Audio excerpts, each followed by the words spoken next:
Deep in an isolated cabin in the woods, twin brothers Samuel and Nolan live under the watchful eye of their mama, alongside their loyal dog, Coda.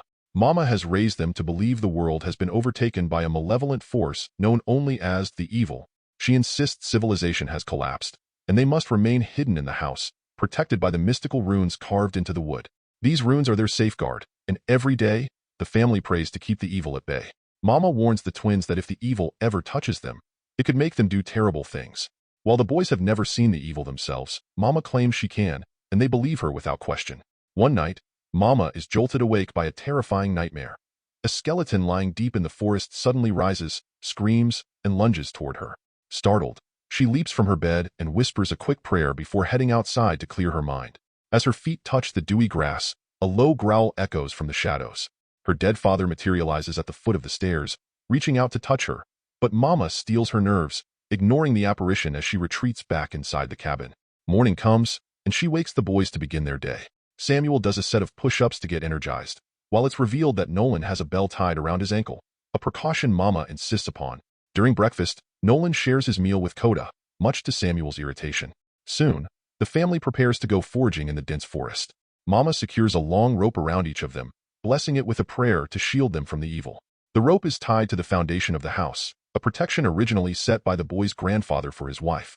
Armed with whistles to call for help if needed, Mama sternly reminds the boys of the rules. The rope is their lifeline, and under no circumstances should they ever let go. As they venture out, Coda runs ahead, sniffing for rabbits while the family spreads out to search for food. Mama continues to see her dead father, the evil in disguise, whispering, "Let them go," but she stubbornly ignores the voice.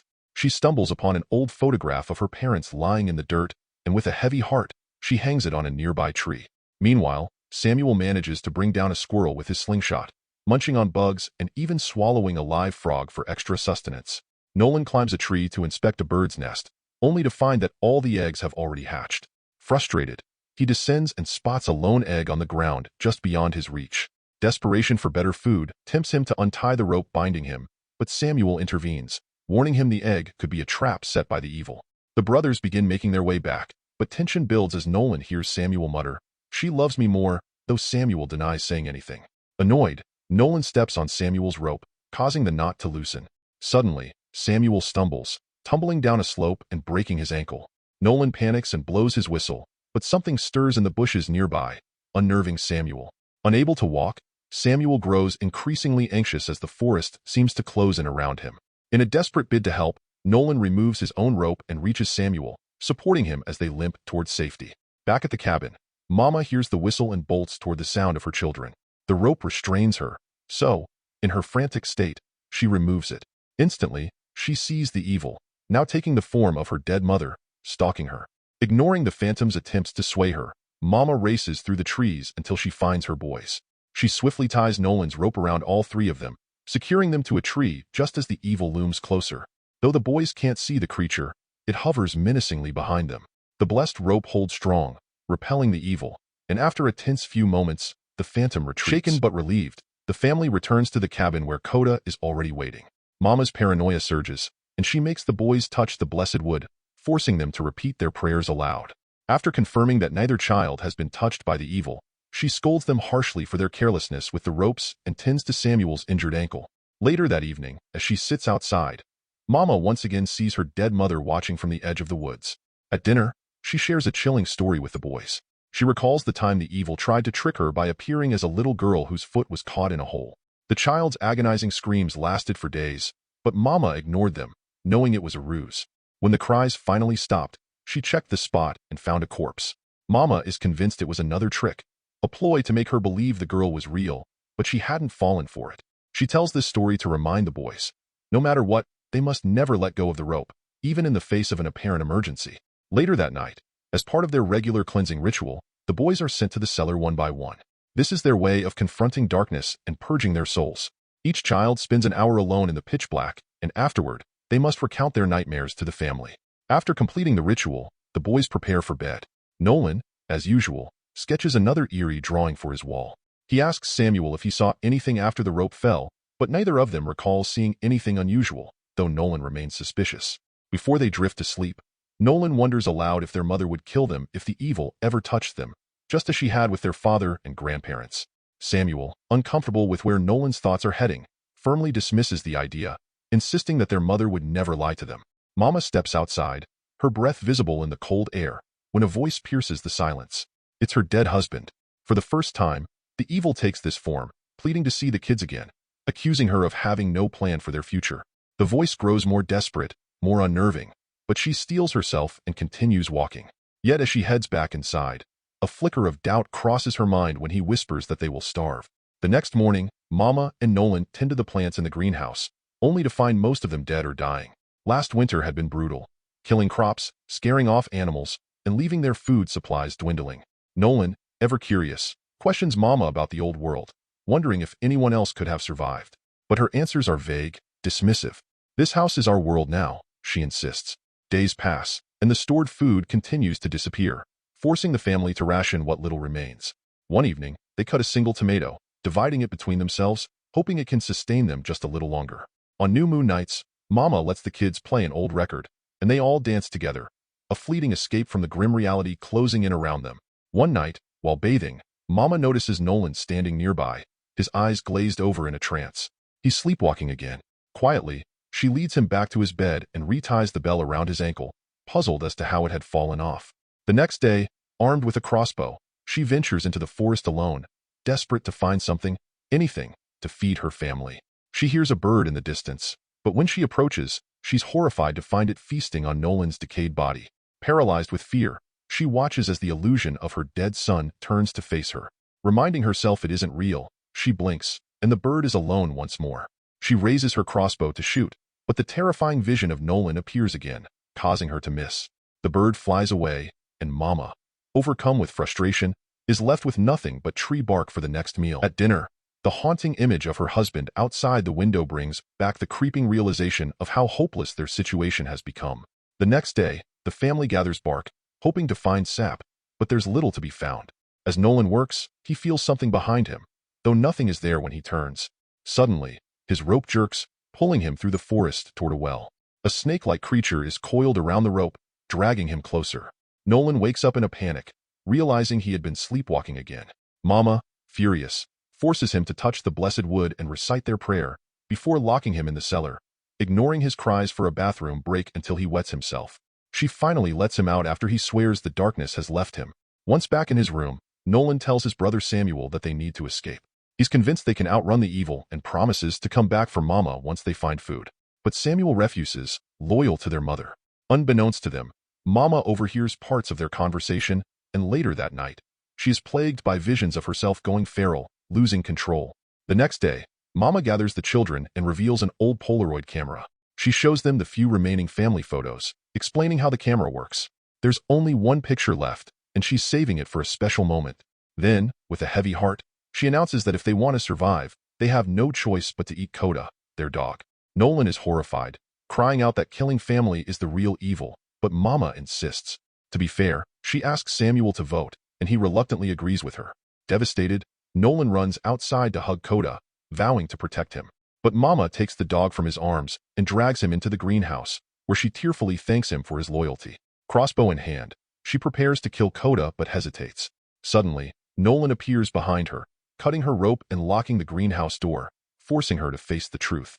Mama panics, frantically breaking the greenhouse windows just as Samuel rushes out, tackling Nolan to the ground.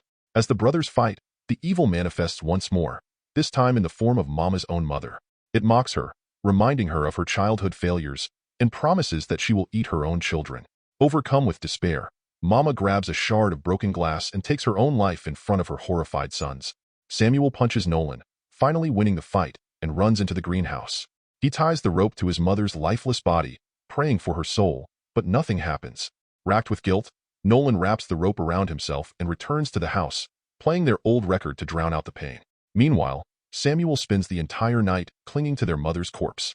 In the days that follow, Nolan searches for Coda, but the dog, now terrified of the family, stays hidden in the forest. Samuel grows weaker with hunger, and Nolan makes him tea, though Samuel hasn't left their mother's room since the tragic event. The house, once their only refuge, has now become a prison of their own making. Nolan's brother, Samuel, swears he saw something terrifying in the woods, Nolan himself, laughing at him for not saving their mother. Shaken, but trying to be logical, Nolan assures Samuel it must have been a dream. However, to calm his distressed brother, he agrees to touch the wood and say the prayer Samuel insists on. But there's a growing tension between them, and Nolan feels compelled to find answers.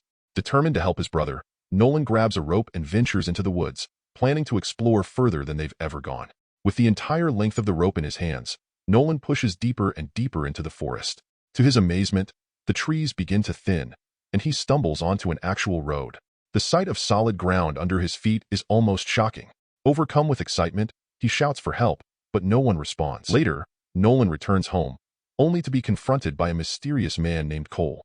Cole claims he heard Nolan's calls while hiking in the area and offers him some food from his bag. Just as Cole is about to suggest giving Nolan a ride in his truck, Samuel emerges from the shadows. Panic twists Samuel's face as he raises a crossbow, convinced Cole is the embodiment of the evil they've been hiding from. Cole tries to reason with him, but before he can finish, Samuel shoots. The arrow strikes Cole, who flees into the forest, wounded. Nolan, ignoring his brother's warnings, chases after Cole. The blood trail leads him to find Cole desperately trying to call 911 on his phone. A struggle ensues when Nolan tries to take the bag, but Cole dies before he can fight back.